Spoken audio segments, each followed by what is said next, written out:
Hola, hola, buenos días. Buenos días, amigos de Latinoamérica.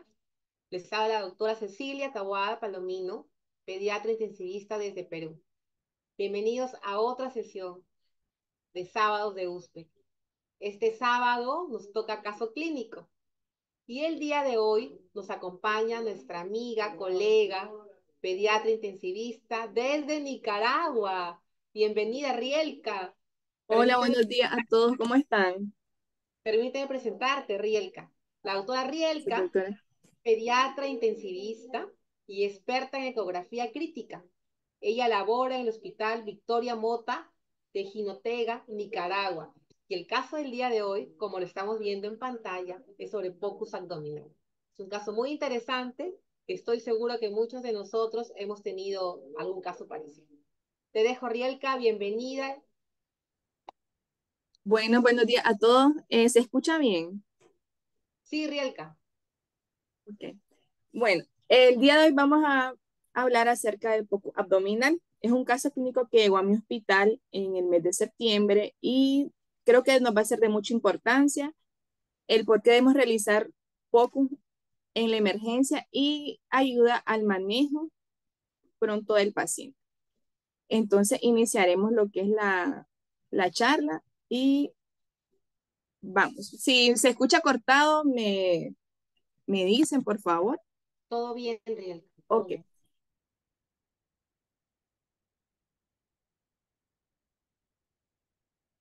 Antes de pasar al caso clínico, les quería mostrar el lugar donde laboro. Es en Jinotega, es el departamento de Nicaragua.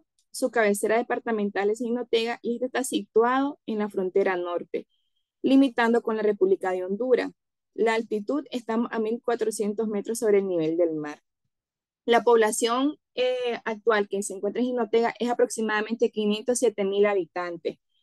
De esto, ya en nuestro hospital, que es el Hospital Victoria Mota, como la imagen que se observa acá, y aquí es mi terapia intensiva. Mi terapia es polivalente, cualquier patología se recibe acá y tenemos un aproximado de 8 camas de lo que recibimos en nuestra terapia. Cuando ya se pasa la capacidad, los pacientes se trasladan a otro nivel. Mi hospital es un hospital de segundo nivel.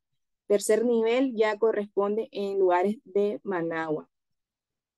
Acá les quiero mostrar también los ultrasonidos que nosotros tenemos disponibles en nuestra unidad. Mindra y un Philips. Este es el que más utilizamos, el portátil, un equipo súper bueno, tiene todas las ondas convexas, lineal y la sectorial y también el Philips. Y acá una imagen pues de mi paciente que está en ventilación mecánica con su ultrasonido porque se le realizan tanto ultrasonido a los pacientes que entran ya sea neuropoco, ultrasonido abdominales, ultrasonido de tórax para ver la patología de la que por qué entran. Ahora vamos a lo que es al caso clínico. Mi paciente tiene nombres y apellidos de iniciales K, A, L, M, tiene la edad de 2 años, sexo femenino y ella es procedente de una comunidad de Jinotega que se llama Comunidad Guale número 1, Santa María de Pantasma.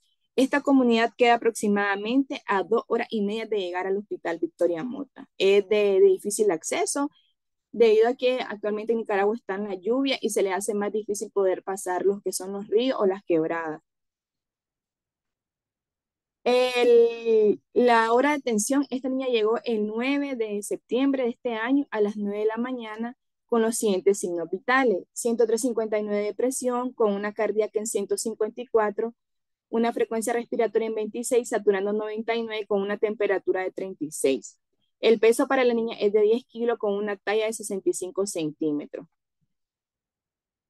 En la historia clínica, la mamá era una mamá analfabeta, era su tercer hijo y ella pues desconocía ciertos datos que se le preguntaron al momento de interrogarla. La que ellos nos pudo decir es de que el 6 de septiembre inicia diarrea en número de 4 ocasiones, color amarillento y fétida. La mamá refiere darle solo cocimientos caseros. Allá en la zona rural las personas dan bastante cocimientos caseros a los pacientes con diarrea o si están con distensión abdominal. Posteriormente de darle sus cocimientos, la mamá el 8 de septiembre refiere que le inicia a presentar dolor abdominal y ocasiones con sangre. las cuales fueron aumentando de frecuencia. Inicia a presentar más de 5 veces al día y la mamá continuando los cocimientos caseros en su casita. Sin embargo, el 9 de septiembre, la niña inicia a presentar sangre, se llama que defeca sangre, persiste dolor asociado a vómito y la lleva al centro de salud.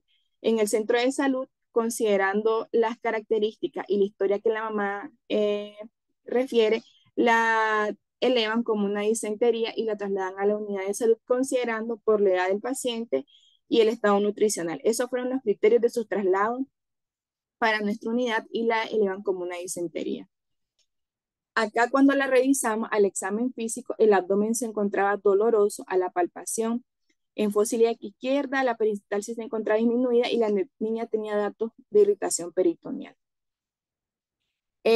La niña se encontraba neurológicamente alerta, sin datos de dificultad respiratoria. El resto de sus órganos estaban en parámetros normales, pero la afectación era principalmente a nivel gastrointestinal. Entonces se examina a la niña e inmediatamente le realizamos el ultrasonido del foco abdominal, llegando a la paciente, en la cual evidenciamos lo que una imagen dona en el ultrasonido y posteriormente se le mandan sus exámenes. El primer examen que se le realizó después del examen físico y del interrogatorio fue la biometría al paciente, en el cual encontramos los leucocitos 13.000 con neutrofilo de 67, con lo único alterado que hizo PCR de 48. Sus gases se encontraban en equilibrio ácido-base, con un bicarbonato en 18.1 pH 7.45 y la creatina en 0.46. Acá fueron las imágenes que se le realizaron inmediatamente que la paciente ingresó a nuestra unidad. Aquí se observan, fueron los ultrasonidos y se observan lo que es la imagen de dona, que es un dato característico en pacientes con obstrucción intestinal y que la patología con respecto a lo que la mamá dice y lo que encontramos en el ultrasonido, nosotros le damos como una invaginación intestinal, no era una disentería del paciente. Inmediatamente se le reportó al cirujano y a las 10:57 de la mañana la paciente ingresa a quirófano, en el cual la operación efectuada fue una invaginación intestinal. Hallazgo fue una invaginación colocolónica, que es la tercera localización y es la poco común que se puede encontrar en los pacientes. Inicia desde 10 centímetros próxima a fijación del colon izquierdo hasta el sigmoide de más o menos 35 centímetros. Invaginado, no hay datos de isquemia ni necrosis y el punto guía era la adherencia epiplón en sitios de invaginación. Acá es la imagen durante el transquirúrgico, el video. Hizo una desinvaginación quirúrgica y este fue el punto guía. Y aquí encontramos cómo se ve con el momento de la desinvaginación. Ahora, con respecto al caso de POCU abdominal, sabemos que el POCU es una exploración inocua, dinámica y reproducible. Es una herramienta diagnóstica no invasiva que se utiliza en la cabecera del paciente y es rápida, repetible, precisa y no emite radiaciones. Es útil para la toma de decisiones críticas. Anteriormente se inició con lo que es el FAS, que es la búsqueda líquido libre en cavidad en aquellos pacientes que estaban politraumatizados. Sin embargo, a medida que la habilidad y el valor de la ecografía ha tenido mayor auge en el punto de atención del paciente y que esto se han realizado en manos de personas que no son radiólogos, se convierte en una herramienta de diagnóstico que salva vidas y que es posible realizar para hacer diagnóstico, continuidad, manejo y operación de los pacientes en cuidados críticos. Hoy en día se ha evidenciado que realizar el POCU al lado del paciente es importante en las patologías gastrointestinales, ya que permite un diagnóstico oportuno, un manejo oportuno y evitar complicaciones en corto plazo de los pacientes. En los niños, la ventaja de realizar los POCU abdominales es que tienen la ventaja de una mejor transmisión de sonido por su mayor proporción de agua y por tener menor tejido adiposo. Sin embargo, es importante que nosotros, para poder realizar un ultrasonido, un POCU abdominal, sepamos una física básica, es decir, la relación que tiene tanto el ultrasonido con las sondas que nosotros vamos a implementar, también tener un mapa anatómico de cómo vamos a iniciar a explorar. Tenemos que localizar primero el órgano y posteriormente iniciar lo que es el escáner de y saber cuáles son cómo interpretar las imágenes del ultrasonido para poder evitar errores y llegar a un diagnóstico apreciable en el en la cama, en la realización al lado del paciente. Recordemos de que podemos utilizar sondas tanto de alta frecuencia como de baja frecuencia. Las sondas de alta frecuencia nos van a permitir de baja frecuencia mayor penetración, pero menor resolución de las imágenes, y las de alta frecuencia menor penetración, pero una mayor resolución de las imágenes. Cuando uno va a realizar el poco abdominal, tiene que estar dirigido hacia el lado derecho del paciente y preguntarse qué es lo que uno anda buscando. Con respecto a, nosotros nos tenemos que guiar con la clínica, los síntomas del paciente y las imágenes que nosotros queremos encontrar para llegar al diagnóstico de ya que esto nos va a permitir tener un alto valor y permitir el diagnóstico de llegar. Nosotros con los ultrasonidos, con el ultrasonido abdominal, pocos podemos encontrar imágenes tanto como líquido libre, la presencia de datos de obstrucción intestinal o también la presencia de aire intraperitoneal. Los líquidos libres siempre están en los espacios que son los hepatorenales, los periesplénicos y los pélvicos. Y las obstrucciones intestinales pueden deberse a diversas patologías gastrointestinales, como son los plastrones apendiculares, los divertículos de Meckel, las invaginaciones intestinales, la apendicitis o los tumores. Acá el operador debe tener un mapa anatómico tridimensional mental claro. Cabe señalar que los pocos abdominales son operadores dependientes. Quiere decir que de las destrezas que tiene quien vaya a realizar el ultrasonido y y de la experiencia que éste haya tenido, va a poder permitirle hacer un diagnóstico oportuno, siempre y cuando toman en cuenta la clínica y los exámenes de laboratorio del paciente y la historia de este. Esto es importante que sepamos las tres etapas infelices de la ecografía intestinal. Si hay demasiado dolor, demasiado gas o demasiada grasa, va a ser imposible realizar un focus abdominal adecuado, debido a que esto nos va a hacer interferencia al momento de realizar el ultrasonido. Por eso recomienda la literatura, si tu paciente tiene demasiado dolor, administrarle un poco de analgésico. Si tiene demasiado gas o demasiada grasa, también se pueden valorar las sondas que nos van a permitir una mayor delimitación de las imágenes. Acá, esto es lo que nosotros podemos encontrar en un ultrasonido un poco abdominal al pie de la cama. Los tres signos característicos son líquido libre, la presencia de intraperitoneal y también los datos de obstrucción intestinal. Estas imágenes son imágenes propias de mis pacientes. Acá encontramos lo que son el líquido libre, esta imagen hipoecoica, lo que tenemos lo que es el hígado y acá lo que es el riñón. Y esta es el del signo de la dona, que son característicos en pacientes con invaginación intestinal. Cabe señalar que los signos para invaginación intestinal van a estar en dependencia de qué eje utilizamos, un eje transverso o un eje longitudinal. Y el aire intraperitoneal también se pueden encontrar en lo que son los pocos abdominales. El poco abdominal en pacientes pediátricos es de importancia, ya que este va a ayudar a reducir el tiempo necesario para el diagnóstico y también para el paciente. Si observaron, el paciente vino a las 8, a las 10 de la mañana, ya se le había dado el manejo oportuno y esto va a evitar las complicaciones a corto plazo por una invaginación intestinal. La ecografía debe ser ampliamente utilizada para complementar el examen físico de cada médico. Lo que nosotros normal debemos de saber antes de llegar a patología es cómo se observa lo que es el intestino. En el poco abdominal, en el intestino normal, primero vamos a observar si puede ver en su interior ya sea líquido, aire. Posteriormente tenemos lo que es la interfase de la mucosa.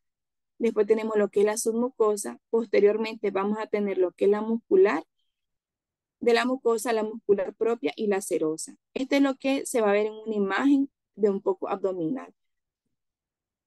Ahora, poco abdominal con invaginación intestinal.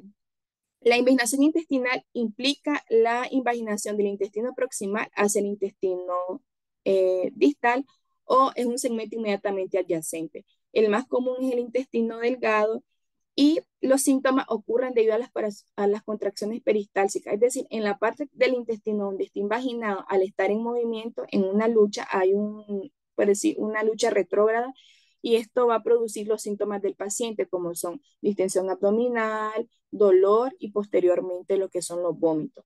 Sin embargo, el tiempo que ese segmento esté interceptado, inician lo que son los cambios a nivel del intestino. Estamos hablando de que es el edema, posterior del edema va a haber una disminución del flujo vascular, después de la disminución del flujo pueden haber isquemia, después de la isquemia van a haber necrosis y por último la perforación. Y esto es lo que nosotros queremos evitar al realizar el POCU, inmediatamente llega el paciente, evitar lo que son las isquemias, necrosis y perforación del paciente, ya que esto va a permitir que ya sean lo que son cortamientos o que se hagan anastomosis y esto ya afecta la vida, va a afectar la vida cotidiana del paciente.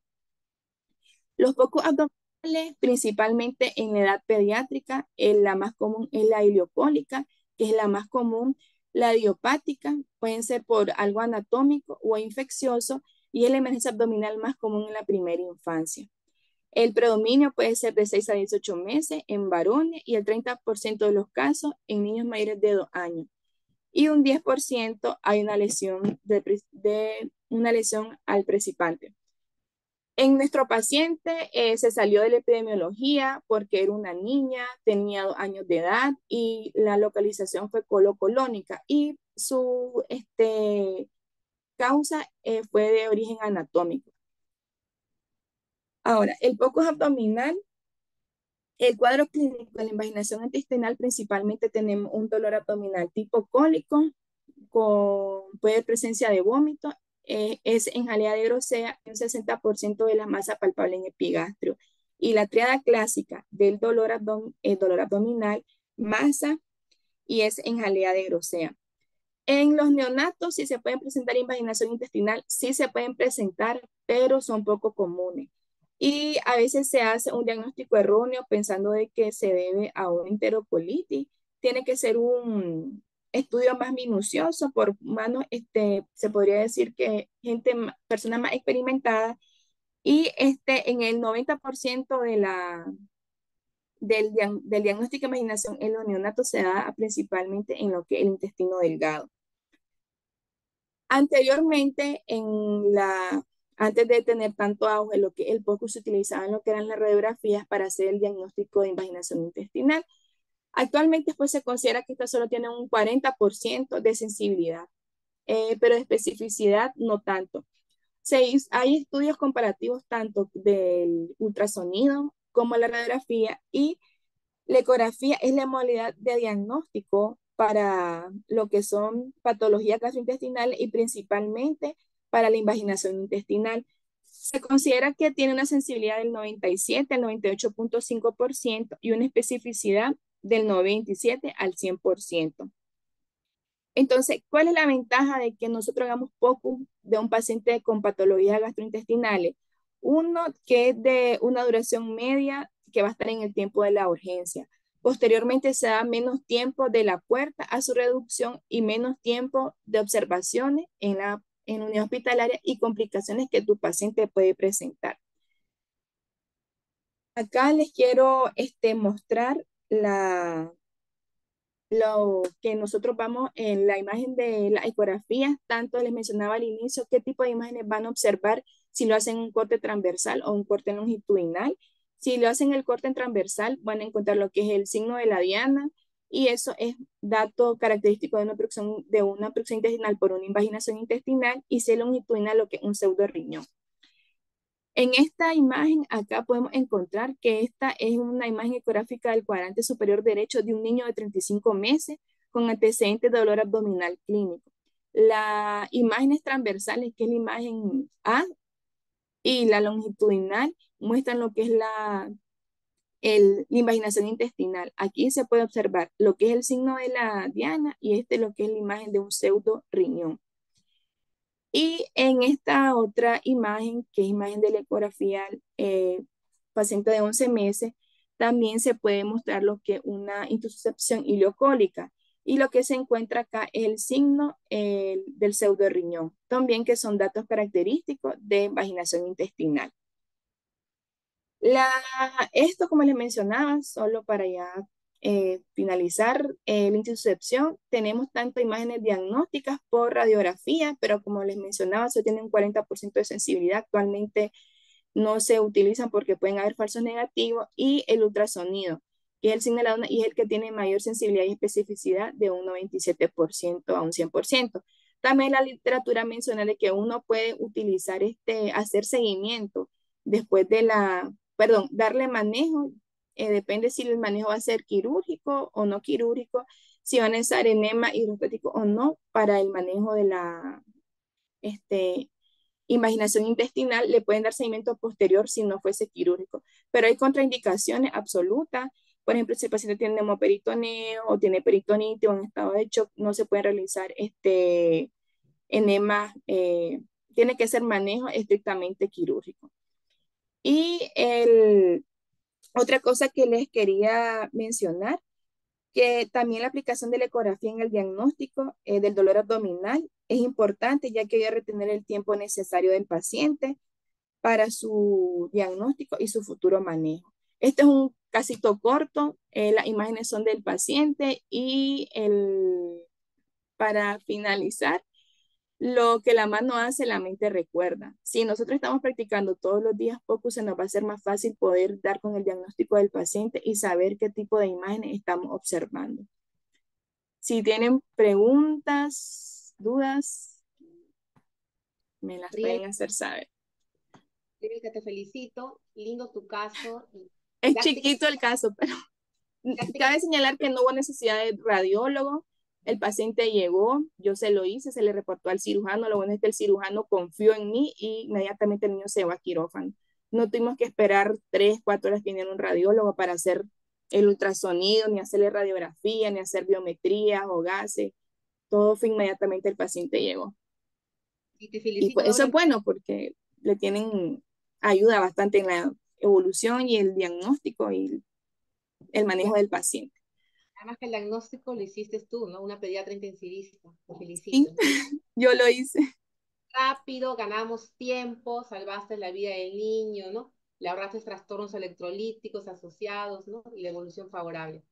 Tengo algunas preguntas, Rielka, para ti. Bien. Eh, en caso de hematoma de pared abdominal, ¿qué consideraciones deberíamos tener para no tener falsos positivos? Bueno, en los hematomas de la pared abdominal, doctora, en eso mencionan si son superficiales, pues, utilizar lo que son el tipo de sonda que uno va a valorar, que uno quiere, perdón, observar ver lo del paciente. ¿Cómo le explico? Depende principalmente de en qué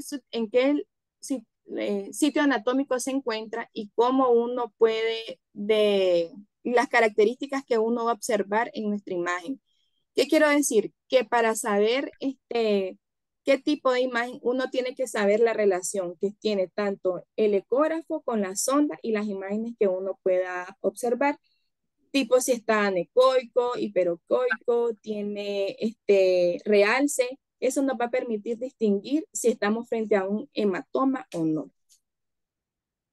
Ok, gracias, Rielka. Otra pregunta.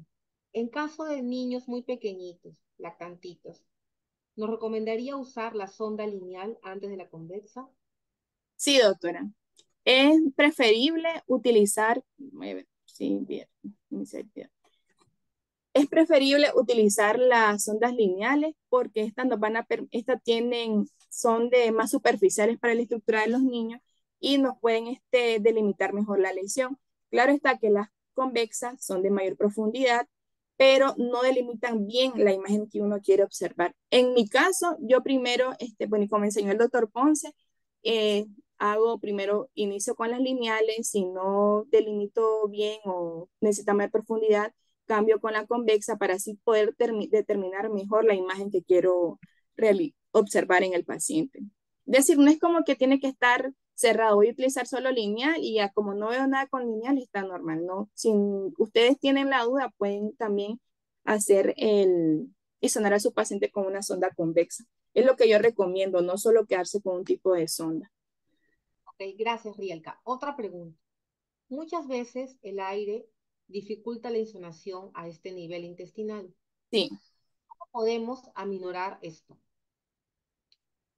depende de la localización, cómo uno sitúa al paciente, lo puede poner en decúbito supino para lo de la movilización del aire. En algunas bibliografías mencionan que pueden colocar una sonda para el drenaje de este, doctora, para que se disminuya la cantidad de gas que hay en el gastrointestinal. Y este es lo único recomendable, así como también para los pacientes obesos, tienen que utilizarse sondas de mayor profundidad y para las pacientes de que tienen dolor y al momento de la isonar por dar mayor profundidad, pacientes a queja mucho dolor también se pueden utilizar los que son analgésicos. Por eso mencionaba las tres triadas decir que se nos hacen difícil para poder realizar que el paciente tenga mucho dolor, tenga mucho gas o también que el paciente tenga mucho tejido adiposo, son pues que van a hacer interferencia. Y a veces pues de tanto gas que tiene el paciente uno no puede observar cierta estructura por la cantidad y pues esa es una de las técnicas que se pueden realizar para poder isonar mejor al paciente. Gracias. Rielka, otra pregunta. ¿Es posible lograr desplazamiento del aire con el mismo movimiento y la presión del transductor? Y doctora, es posible, se puede, se puede movilizar el gas también. Ok. Otra pregunta, Rielka. Hola, doctora. Buen día. Muchas felicidades por su ponencia. En su experiencia, ¿qué tan frecuente es tener falsos positivos en ecografía en esta patología? Gracias. Mm, Pues es bastante otra. Depende de la experiencia que cada uno tenga. Como mencionaba, entre más uno practique, uno y estudia y visualice más las imágenes, se le va a hacer menos difícil de poder dar un diagnóstico erróneo. Sin embargo, siempre es importante que uno se guíe por la clínica del paciente, la historia de la enfermedad y lo que nosotros pretendemos encontrar en nuestro ultrasonido. Si yo no sé de qué una invaginación intestinal, yo no voy a poder dar con el diagnóstico si yo nunca he visto una imagen. Por ejemplo, si me dicen tiene apendicitis, pero yo nunca he visto una apendicitis, yo no puedo decir si tiene o no tiene. Puede ser que por la clínica o por la historia el paciente curse altamente con 80% de su diagnóstico, pero si yo no he visto una apendicitis en un ultrasonido, no le puedo decir si tiene y a lo mejor no tiene. Yo creo que depende de la experiencia de cada uno y de la capacidad que uno tiene de correlacionar tanto las imágenes que uno tiene con la historia del paciente y su examen físico.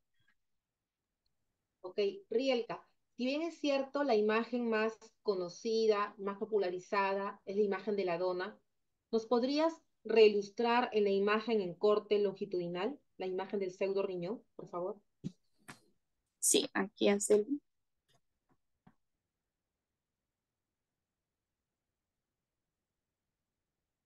esta es la imagen de él.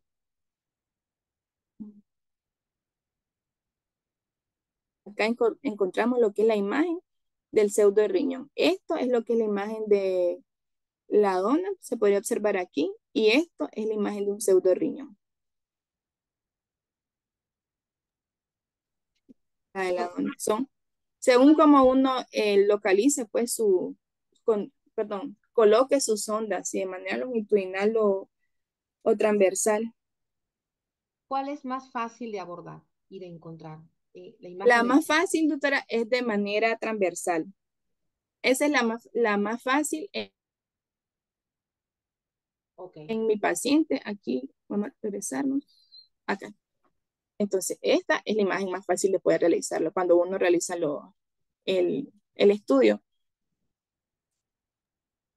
ok, gracias Rielka, sigues recibiendo felicitaciones por el caso. Nos has ilustrado la mañana, una mañana sabatina educativa. No sé si alguien más tiene preguntas de nuestro público latinoamericano. Uy, Disculpen si hablé rápido, pero tengo ese problemita que hablo demasiado rápido. no, Rielka, está perfecto. Es una mañana productiva. Rielka, ya no hay preguntas. Te agradezco nuevamente, te felicito por el aporte que has hecho y por la iniciativa de ganarle al cirujano en el diagnóstico, ¿no? Y de Y al sugerir. radiólogo también. Sí, primero Pocus. Muchas gracias, Riel, que te felicito nuevamente. Doctor, Gracias, doctor. tenemos al doctor Ponce. Doctor Ponce, ¿algo que acotar? Ok. Entonces, les agradezco a todos por su presencia, por dedicar este tiempito de sus tiempos sabatinos, ¿no? Que tengan un buen fin de semana y saludos para todos los amigos de Latinoamérica. Buen Un día. abrazo. El siguiente sábado. Gracias.